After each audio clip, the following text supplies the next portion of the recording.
Someone dropped a nostalgia bomb on Austin, Texas. It's called Ready Player One.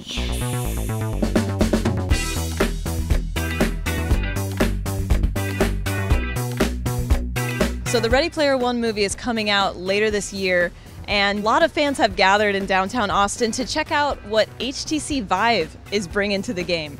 So HTC Vive has 8 experiences built around Ready Player One. They're pretty cool, they're pretty nostalgia driven, there's some 80s influence in basically everything I've seen. I got my hands on Gauntlet. It should have been like a top-down dungeon crawling kind of game like you would have seen in an arcade in the 80s. But this was on the HTC Vive Pro, the newest version of the Vive. It's really smooth. And you're playing surrounded by 3D worlds and skeletons rushing at you, and you're holding your bow and arrow trying to take them out. It feels really, really cool and really smooth. The HTC Vive Pro is definitely an improvement over the HTC Vive.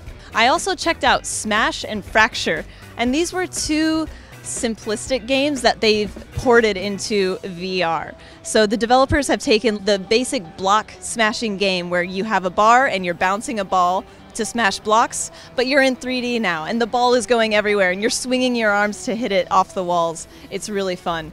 And then another game where I basically had a hallway in front of me and I had to smack balls down the hallway, get them past some enemies, and win that way.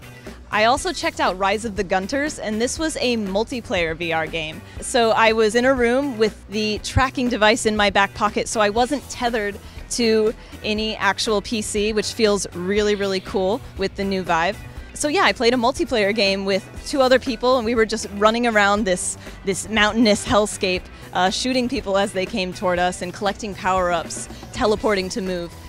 Ah! The movement in this is actually really precise. I like it. The teleportation.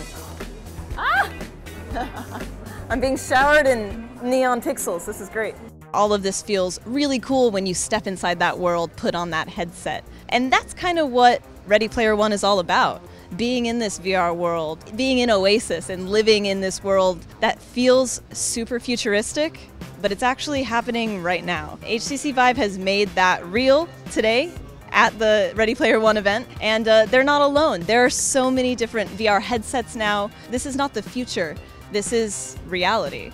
So all the cool VR experiences are upstairs where they've recreated some of Oasis. They have trailers and laundry hanging from the rafters. It's pretty cool looking. But then downstairs is where the party is happening, and they have a DeLorean and the Iron Giant. There's a huge sculpture statue and a dance floor. They're playing 80s music nonstop.